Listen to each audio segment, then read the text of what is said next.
Welcome to the Love Your Story podcast. Today is our Christmas episode. And since Christmas is a season of love and miracles, of family, of wintry fun, and of treats, well, I have a treat for you. Today, Richard Paul Evans, author of The Christmas Box and 40 consecutive New York Times bestsellers that always seem to come out around Christmas time, and Celeste Edmunds, the executive director of Christmas Box International, are here to share a little of all of that. Miracles, stories of family and children, gifts, and all good things to set the scene for Christmas. On top of that, the Noel Letters, Richard's new book, is out for Christmas, and we're going to hear a little bit about that. So stay tuned.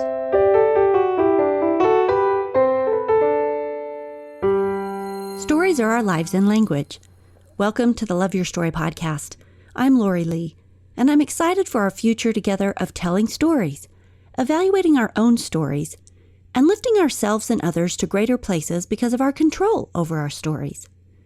This podcast is about empowerment and giving you, the listener, ideas to work with in making your stories work for you. Story power serves you best when you know how to use it.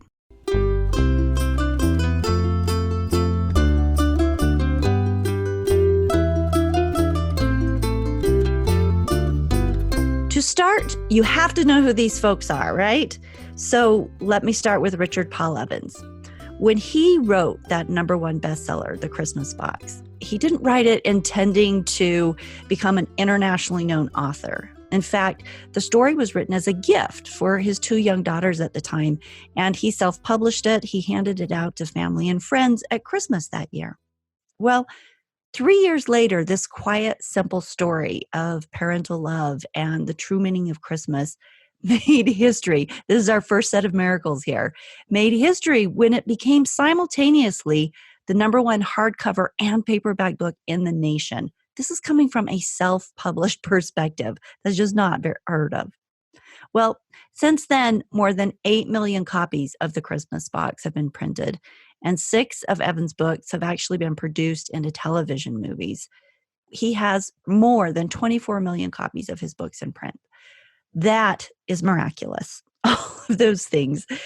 He's gone on to speak, obviously. He's shared the podium with such notable personalities as President George W. Bush, former Prime Minister John Majors, Ron Howard, Elizabeth Dole, Deepak Chopra, Steve Allen, Bob Hope.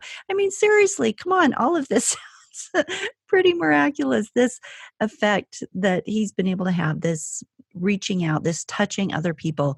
He's been on the Today Show, on Glenn Beck, CNN, Entertainment Tonight, Time, Newsweek, People, the New York Times, Washington Post, Good Housekeeping, and now we're thrilled to have him on the Love Your Story podcast. Evans has won numerous awards, and he's made big bucks with all of this fabulous writing. But one of the things that I think is very cool and that we're celebrating today is that he's used that money to do some really good things in the world. And one of those was that during the spring of 1997, Evans founded the Christmas Box International, which is an organization that's devoted to building shelters and providing services for abused and neglected children. To date, more than 125,000 children have been served by the Christmas Box house facilities. And this is where Celeste comes in. So Celeste is his executive director of the Christmas Box International. And this is kind of fun because she started out with Richard clear back in the beginning as his personal assistant. She's been with him for 2 decades. She's been by his side all the way. And she also has a very cool story because she's an exceptional advocate. She's a former foster child herself. She comes through that same system. So it's a bit like a fairy tale. Welcome to the Love Your Story podcast. Tell me a little bit about what you're excited about. I'm excited to be here. Thank you. I'm excited about the Christmas Box house. I've completely re-engaged in the last 2 months. I've always been the chairman. I've always been engaged, but I decided to take it on as a full-time job again and shake things up. And things are just exploding in the most beautiful way. And it's so fun to be back, and it's so fun to have Celeste back. It's talk about the big chill. She was my young assistant, and when we went through all this, and she was fantastic. And now we get to this point where she went away from home and grew up and got really smart and came back, and now we get to benefit from that.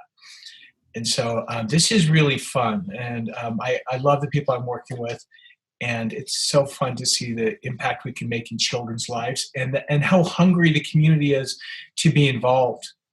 So a case in point, the county's really struggling. It's hard to keep up with the amount of money it takes to take care of these children. And they asked a small thing: can we need the carpets cleaned?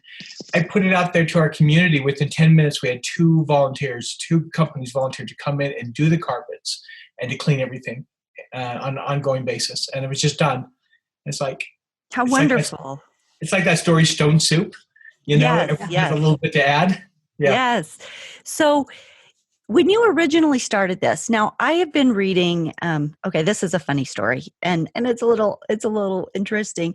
I believe in serendipity and things all just sort of getting woven together. Well, I have this friend who loves to secondhand shop. And so for her birthday every year, we spend the whole day and just hop from secondhand stores to secondhand stores. Well, I was in this one, and it was I'm not even sure which shop it was, but I was able to find like 8 of your books for $1 each, which I was like, wow, I didn't even know that how many you had written at the time. I wasn't super familiar with all of them.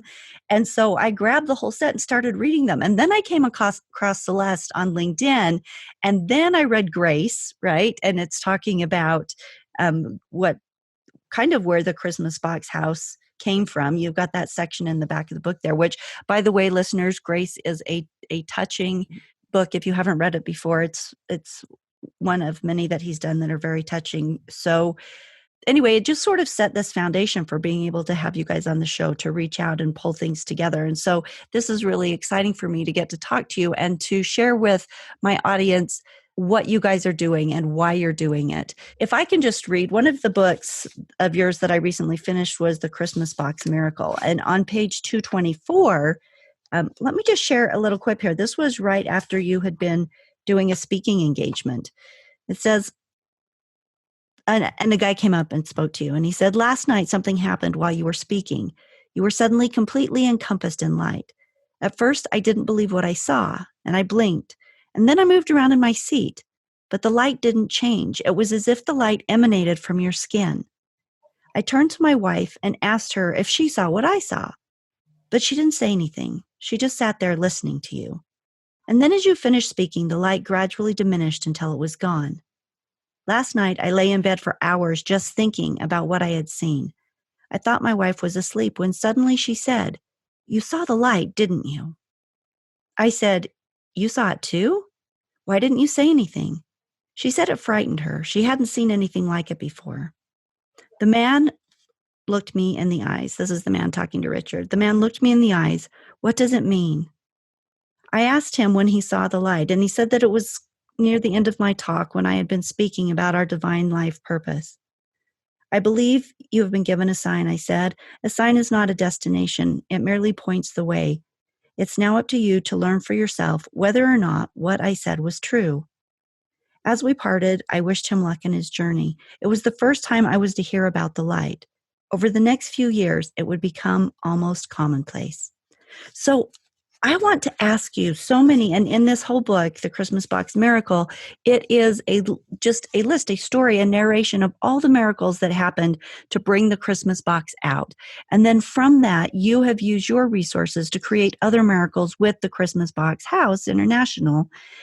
But so much of your entire life in reading these, and maybe it's very commonplace to you now, but me looking at it from the outside, I just see magic all over the place that's woven around you and what you choose to do with it and what you create.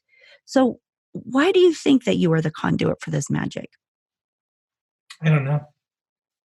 I say at the end of the book, I'm sure God could have found someone better.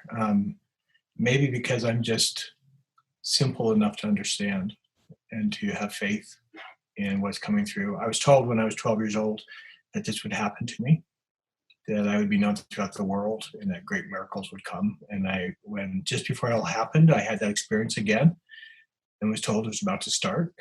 And at the time, it's like, you gotta be kidding me. I'm barely making a living. I'm really struggling here. And the stories. And since I wrote that book, I had one happen that was really strange. A photographer came up to me, and I was speaking at a group with the Phoenix Suns basketball team. And the guy told me, most of them are drunk, try to get spiritual. And it was at this billionaire's home in this big tent. They'd flown me in for it. And after I spoke, I'm speaking, all of a sudden, this really powerful force just came to me and it said, start talking. And I got very serious, and the place went dead silent, just dead silent. And I was able to tell some really profound, powerful things that were just coming through me. And I finished, and there was a standing ovation, and I was stunned. It's like, wow, I wasn't supposed to do that, right? I was supposed to just kind of keep it jovial. And well, this photographer comes up, and I had spoken there once before in Phoenix. And he goes, I got to show you something. He goes, I had a normal camera last year, and I took pictures of you, and they actually got mad at me and didn't want to pay me because they said I did such a horrible job, because all the pictures of you had these two orbs around you, and they would obscure your face. And they thought I had just done a bad job with lighting. He goes, I want to show you something. And he goes, I have a digital camera now. He showed me more than 20 pictures, and the orbs, one purple one, one white one, were always in the same place from every angle. He goes, that's what it is. What are those things that are following you? What do you think of that? And I thought that was, and then I actually had that experience 1 week later in the same color orbs. And so I asked my friend, I go, what are these things? And someone said, they're spirits with you. And the thing is, they only show up when I can feel them when they come, because all of a sudden I start getting this incredible inspiration. And I've had one time I was speaking, and I actually had to tell me I was speaking to some young women, which the women in the audience were being sexually abused, and I needed to help them. And I went up to one of the leaders afterwards, and I said, you have a problem here. And she goes, how did you know that? We know that. You actually named them. How did you know that? And I said, oh, no. I go, there are sources. I know this. I'm not trying to, I'd be intellectually dishonest to say things don't happen. And so I'm not a psychic. I'm just a guy. And I get inspiration. And sometimes it blows me away. I don't know why. And the Christmas box house was a lot of that. But the miracle of the Christmas box house, as Celeste will attest, is it was no fun. The first 4 years was one of those no good deed goes unpunished was our slogan until we changed it to failure is not an option. So it was awful. Okay, tell me why. First of all, let's start back just a little bit. For people who aren't familiar with the story of the Christmas box, can you just sum up it in narrative form real quickly? What is that book about? It's a little novella I wrote for my children. It's about the love of a parent for his children. It's about a father. If you've seen the movie with Maureen O'Hara and Richard Thomas, it's about a father who discovers the importance of his daughter's childhood. Well, and it's been very powerful in helping parents who have lost children, and, the angels right. that you've put up all over the place. The miracles involved in it just are breathtaking. Yeah. There's more than 150 angel monuments around the world, millions of dollars of monuments around the world that came from this angel. And it's very quiet. It's, talk much about it. It just happens. So every year, tens of thousands of people gather at these angels. Well, and all of those parents that are seeking peace in their hearts because of a lost child, and you have created all of this for them. So, you've got all those miracles involved, and then you decide to create this miracle of the Christmas box house. Tell me a little bit about what the impetus was for creating it. Well, it actually started with a meeting with some financial advisors. Carrie, my wife, and I, we went to meet with these advisors, and they started talking about how to build a trust. So when our kids were drug addicts, because we're wealthy and just go off the rails, how to protect the money. And we were like really disturbed. The most important job I have is being a father. And it's like, wait, I wrote this book because of my love for them. What if the money destroys them? And so we're sitting in our little minivan outside the office, and literally talking about millions of dollars. And Carrie turns to me and she goes, well, let's just give the money back. I go, well, hold on a minute. You really did say that? I go, oh, hold on. I've been the other side. I don't like that either. And that's where it started. It's like, well, why don't we use the money for something good and teach our children that money is meant to make a better world? And that's where it started. So that's where I asked my dad to he was a social worker, and I asked him to start asking around. It's like, what do children need? We felt because the book was about the love for children, we wanted to pursue that. And so he went to the dean of the University of Utah School of Social Work and asked, well, what do you need? And he said, I don't know. I thought, well, if you don't know, who knows? And so we held a conference and we asked the question, what's the most important thing we could do right now to help at-risk children? And we learned right away that these people didn't work together. They didn't like each other. They didn't want to sit next to each other.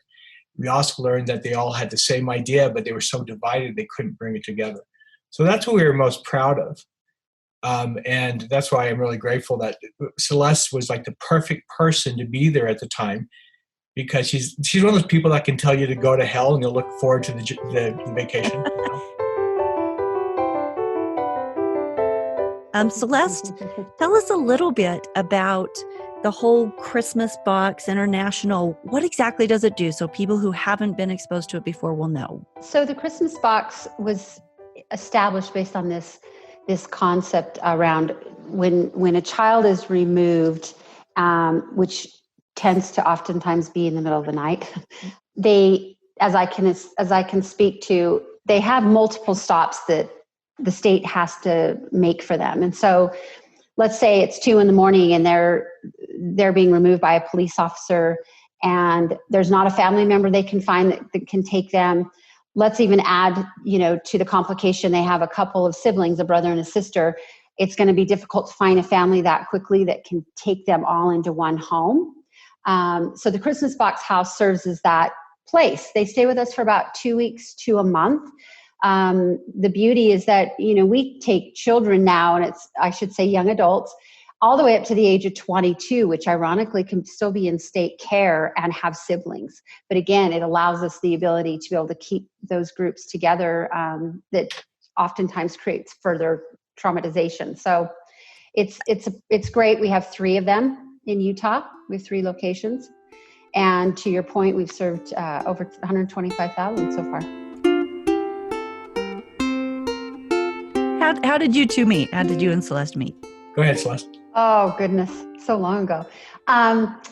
Well, interestingly enough, I was just getting ready to leave one job. I'd been laid off. I was pregnant with my first child, and I had made friends with a guy that worked for Rick at the time. He was closing out his advertising agency and, deciding to become a full-time author after what you talked about earlier on the self-published stuff. And I basically gave him my resume and said, anything you can find. Well, that same day, our offices were across from each other, just divided by a hallway and an elevator.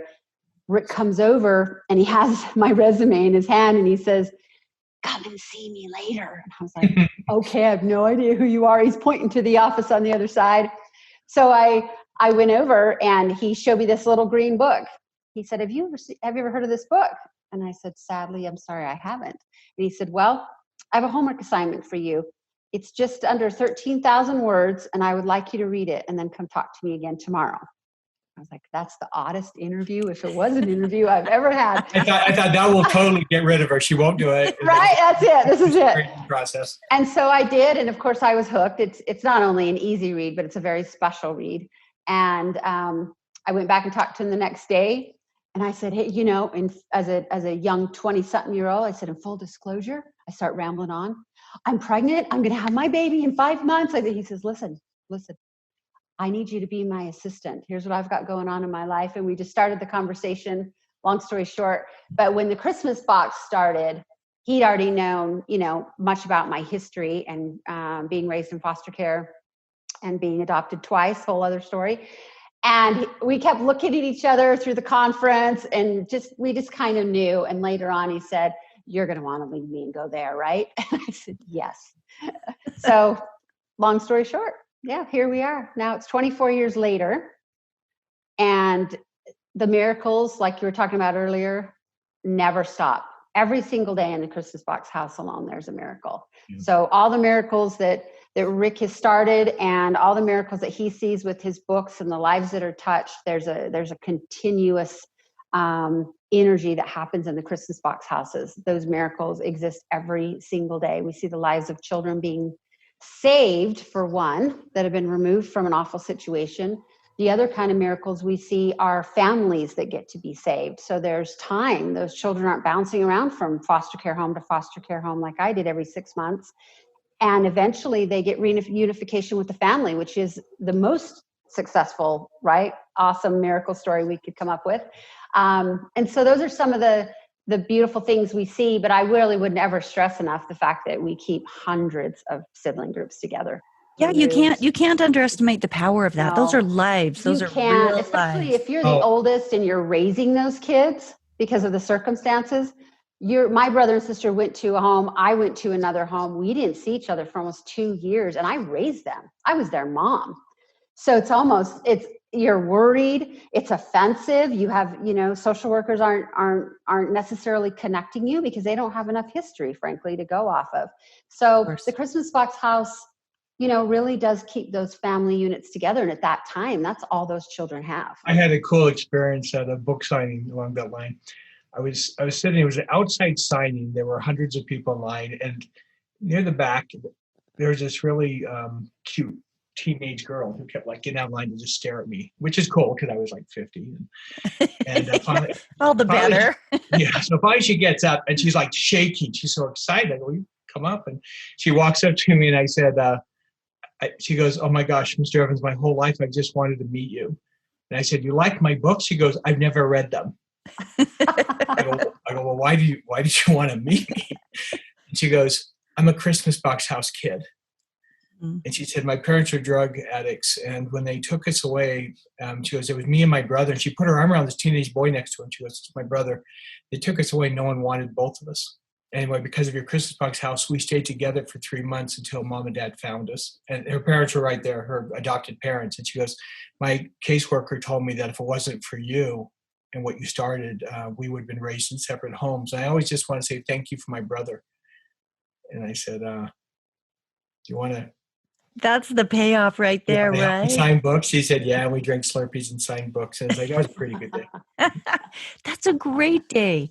Thank you for sharing that story. It's those moments right there when you start seeing what the work you're doing is really, how it's really affecting the lives. And that's the beautiful stuff. That's the payoff, huh?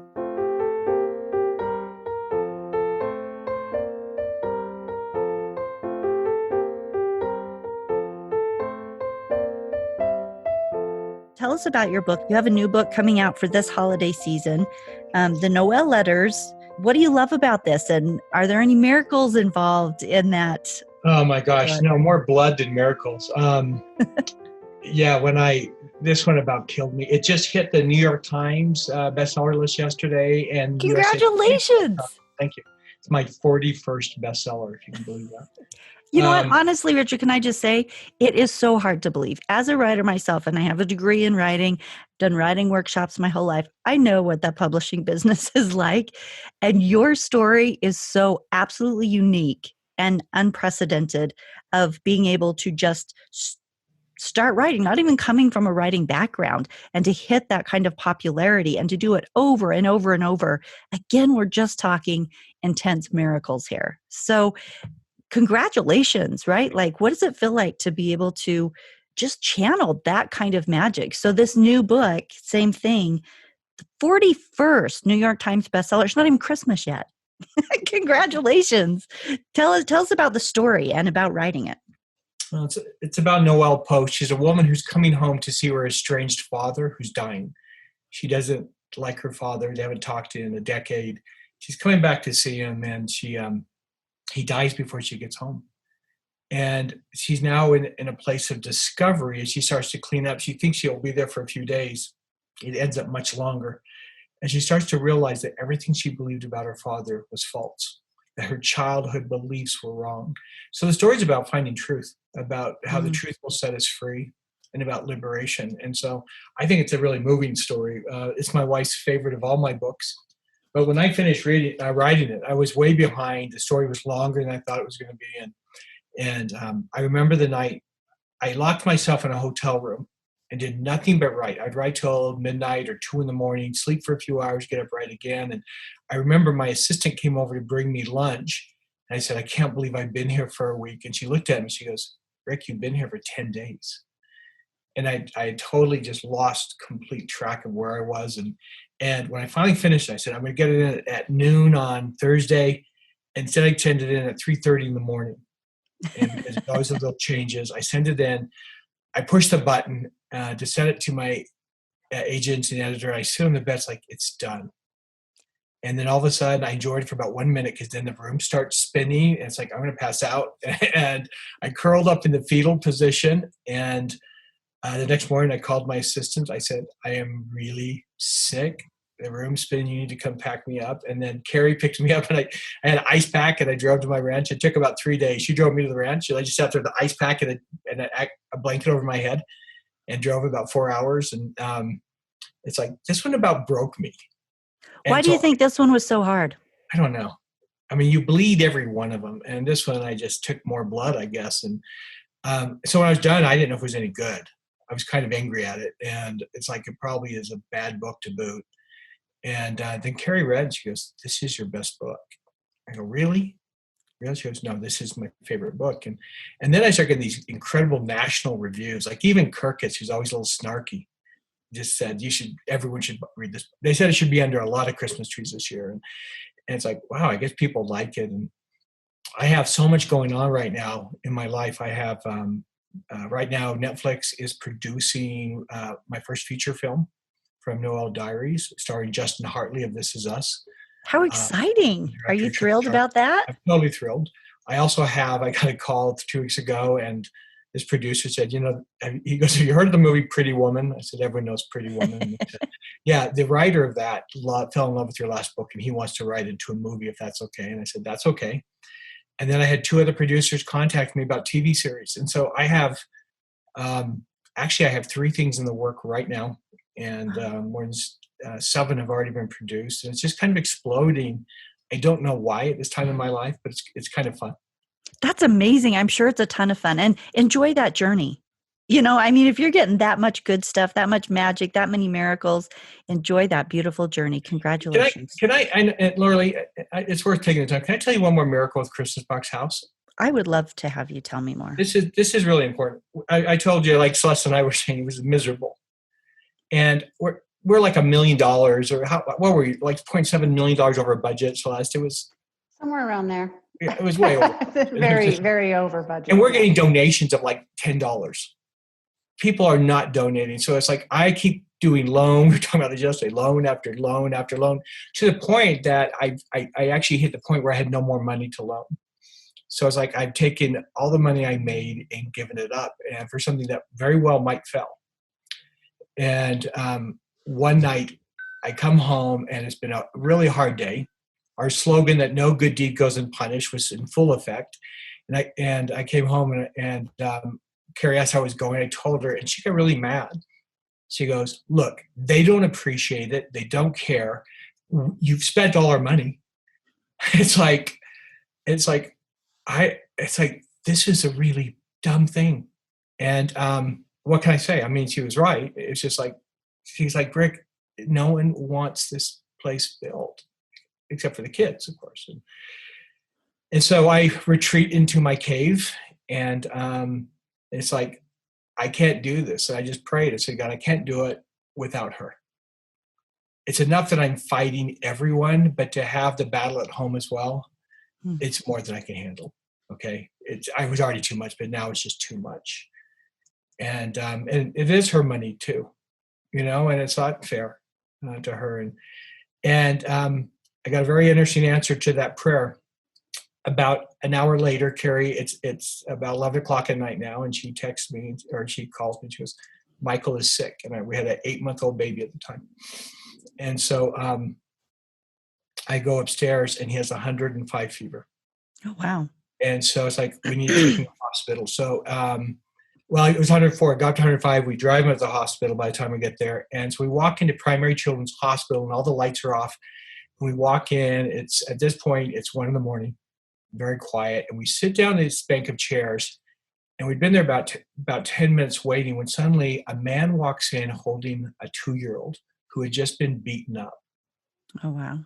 Blood was on his hair. His hair had been ripped out in big chunks. Blood all over his head, if you could imagine. and he's holding this little baby, and he literally walks over like we're invisible, right? He walks over and holds the baby about 2 feet in front of my wife and starts talking to the nurse and telling everything that's happened to this baby. And this is just, I mean, and she's sitting there looking at this baby. The baby's looking at her, and she starts to cry. She's like in shock. And after he finishes, the nurse says, well, the doctor will be right here, and walks off. And then I say, sir, and he looks at me like he hadn't even seen us. He goes, I stood up and I go, I'm Richard Paul Evans' son. He goes, I know who you are. And I go, where'd you go with this baby? It's now 2 a.m. Where are you going to go with this baby after he's helped? And he said, I'll start waking people up, start making phone calls and try to find someone. And he goes, if we had your shelter, it'd be less traumatic. We'd have a place to take them right now. Otherwise, they'll be driving around the valley. And that's it. He then walked off, and I look over, and Carrie's crying. Her head's down. She's crying like this. And then she looks at me, and she goes, finish the shelter. She goes, I don't care what it takes. I don't care. Build the shelter. And I thought, how amazing, because God didn't really give me what I wanted. He gave me what I needed. And so I'd hit a point of, I can't go any further. It's like, I can't go anymore. Okay. It's too much now. He would open the door for me. And that happened time and time again. And it's just like, it was pure faith. We'd hit that point, and all of a sudden it's like, okay, I'll remove that roadblock, but you have to keep working. And that's how it went. That was the story of building the Christmas box house. And what a journey. Now we see the power of it. More than 125,000 children. That's stadiums of children that we've helped. And hard to know. I mean, it's a number, but when you really get down into that many little lives and what difference that makes, that's phenomenal. And to see, I would imagine it's got to be very satisfying to know that you are a tool in the Lord's hands that He works with so continually in just creating this many wonderful miracles and things in the world. Just goes to show He can work with anyone, right? What a journey. Wow.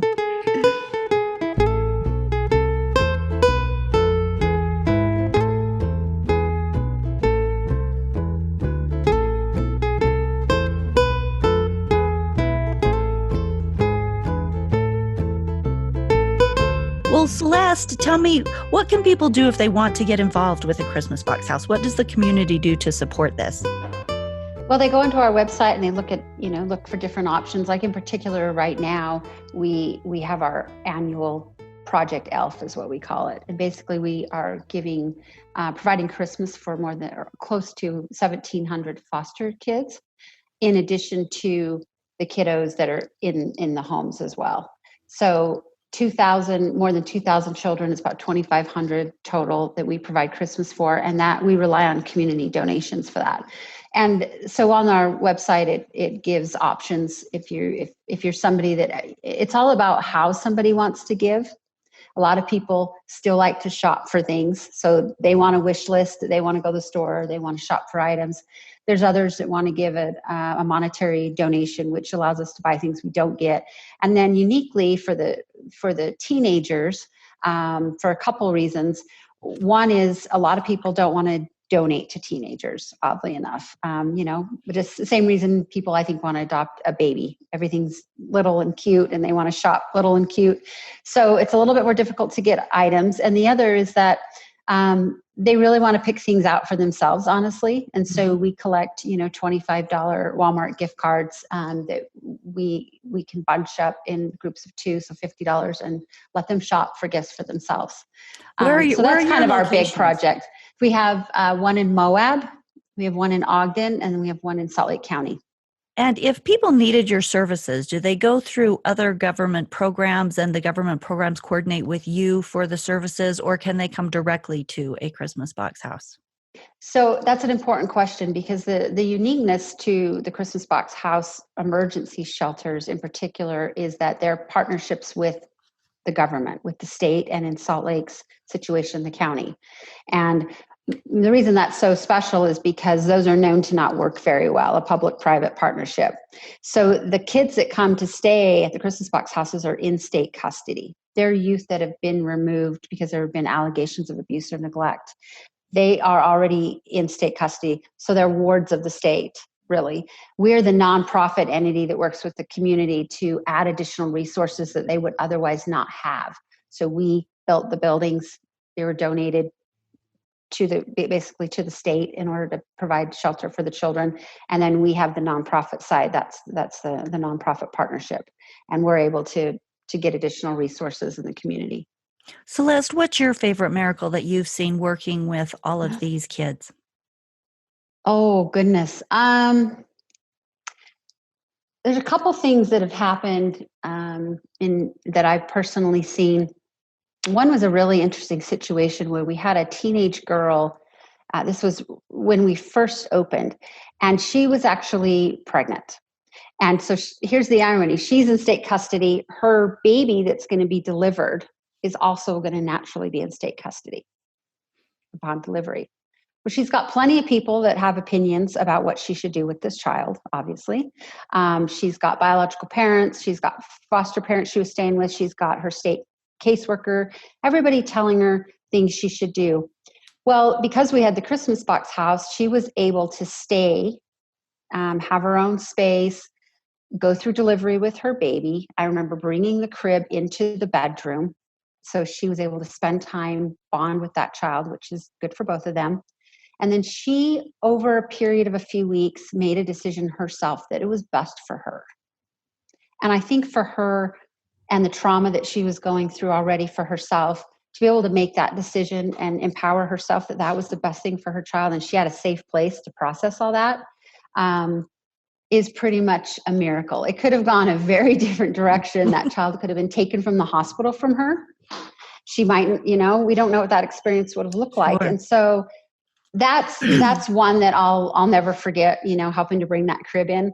Another is one that I've referenced before, and it isn't that the miracle isn't the first part of the story. The miracle is what happened afterwards.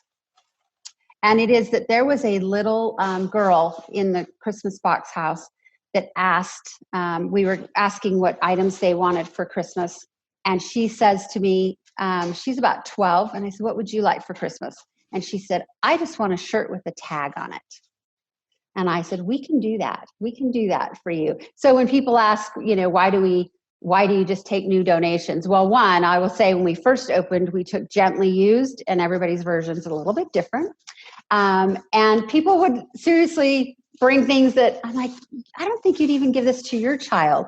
So then when I, heard that story from this 12-year-old girl, I said, well, this is why. And when I tell people that story, they don't keep asking that question. They know. I'm like, she deserves a new shirt with a tag on it. She's going to get plenty of hand-me-downs. She's going to get all of her stuff like I did. She's going to carry it around in a black garbage bag. And I will tell you that this is really cool because we had this mission when we started that no child would leave in a garbage bag. And so we were collecting duffel bags and suitcases and all those fun things. And when I left Christmas Box House for a while to go into corporate world, and I came back, a worker that was still there in the beginning, after 14 years, walked up to me and she said, Celeste, I'm so glad you're here. I just want to tell you something. And I was like, what? And she said, I promise you that since you've been gone, no child has left with a garbage bag. Dun, like, dun, dun. Yes! It's a win. So that's, to me, it's those small miracles, because I can tell you in foster care, I get that what I'm lugging around is someone's trash. I understand that the last bag of Funyuns and chocolate milk that my dad bought me, who knows why I ate that together, but I did. I knew it was trash. And they know that a lot of the stuff they carry around too, that they're not going to, get from a biological parent or a grandmother ever again, is trash. But to them, it's their treasure. And part of carrying your stuff around in a trash bag, only reiterates the fact that everybody thinks you're a trash can. So it's just those small miracles that people overlook in their daily life that make a massive impact. By small and simple things, huh? Yeah, not a garbage sack, put your stuff in a bag. What website can people go to? Thechristmasbox.org. Perfect. Thank you. Based on the book, of course, and it's going to give you all the information. Some people want to give time, some people want to give things, and some people want to give money.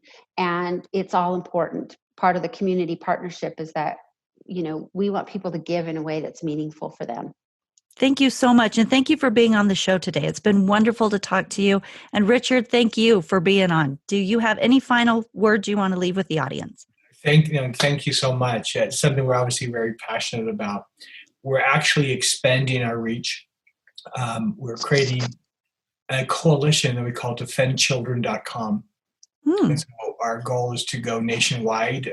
We actually work with a team that extract children. Oh, wow. Meet with them in a few minutes. They were just on a mission where they were hunting down a human trafficker. And so, but we've been helping traffic children for more than 20 years, and we've been doing it very efficiently. We're very proud of the number that 88.1% of all the funds go directly to the children. That's a lot. That's fantastic. Yeah, it's really high, and no one's getting rich on this side. We have a very dedicated staff, and it's fun to even watch them because they're having fun doing this. And I think that's important because you should be joyful. If you're working with kids in a bad place, you should be joyful. Well, you should be joyful anyway. I think enjoying the journey is a really important part of all of it. You create more miracles and more love and more joy when you can be that way. Absolutely. That's right. Thank you, both of you. Merry Christmas to you. And I'll have all the links to your websites and where people can get involved. And where can people find your book, Richard? Everywhere? Should be everywhere. Okay. Awesome. Thank you. Have a good Christmas. Thank you. Thank you. Bye, Lori.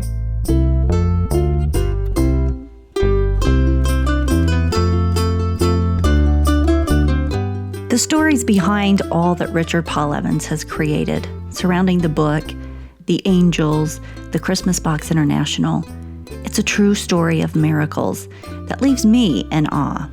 I'm sure that there were a few aha moments there for you too. But the beautiful thing that we're connecting with here is that miracles do happen. As we move into the last part of the holiday season, I encourage you to look for the miracles and the magic in your own life. To notice with gratitude the moments of intuition and serendipity that lead you into really beautiful things. I believe in miracles, and today's show is just a peek at that real-life miracles that have happened in one person's life. Surround yourself with light and love and healing and miracles as often as you can, and try to create those for others as well. That's what Christmas is all about. The birth of Christ, who is love, who is the doer of miracles. Have a beautiful holiday, everyone, and join me in 2 weeks for the last episode of the year, the best of 2020. And I'm going to unveil the top 5 downloaded Love Your Story podcast episodes for the year. So it will be an inspirational cornucopia with the top 5 little snitches from each of them. In closing, don't forget, as you are doing your Christmas list, to get your copy of Life, Living Intentional and Fearless Every Day, the 21 Life Connection Challenges. In 2021, I'm starting a new opportunity for groups to sign on and complete the challenges together. We need that added momentum and accountability and fun. It just makes it so much better when we do it in a group. But we also need it because with everything that's gone on with COVID and the being away from one another, not being able to connect the way that we've wanted to, doing it in groups and talking about it through the group platforms, being able to share experiences makes it a whole different thing. So go to loveyourstorypodcast.com to get more information and to sign up for a group. And I will contact you personally as we get your group set up. So if you have a women's group or a youth group, a book club, a church group, a group at work that you want to take through the challenges, we can get all of those groups put together for you. We can get you started on creating more connection and self-care and possibility in your life story for 2021. Good things are ahead, people. Have a wonderful holiday, and we will see you in a couple weeks.